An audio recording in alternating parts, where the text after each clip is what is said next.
letters the same together. O-O. O-O.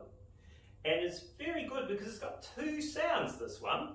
We have a short sound and a long sound. The short sound is ook, ook. Can you make that sound? Ook, ook.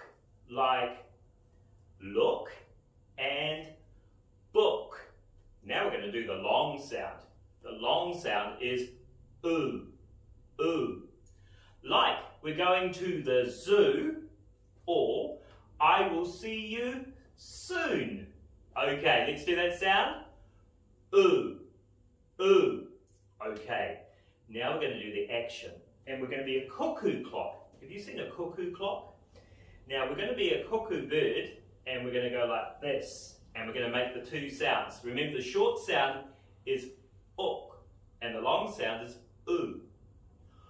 Ook, oo, ook, oo. Oh, ooh, hey, you're good cuckoos!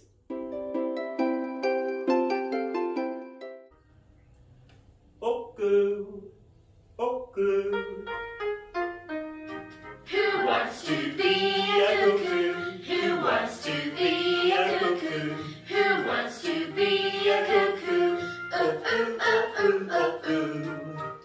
Cuckoo, cuckoo. Cuckoo. Who wants to be a cuckoo? Who wants to be a cuckoo? Who wants to be a cuckoo? Oh, oh, oh, oh, oh, oh. Cuckoo.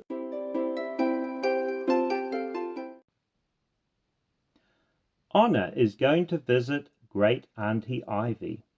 Anna likes visiting Great Auntie Ivy because she has lots of interesting things and a large friendly cat called Noodle.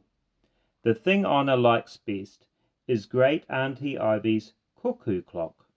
On the hour, a cuckoo pops out from the little wooden door at the top, calling, "Cuckoo, cuckoo." Noodle and Anna like to wait underneath the clock, knowing that the cuckoo will come out soon. As the cuckoo goes in and out, Anna pretends to be the cuckoo and says, "Cuckoo, cuckoo."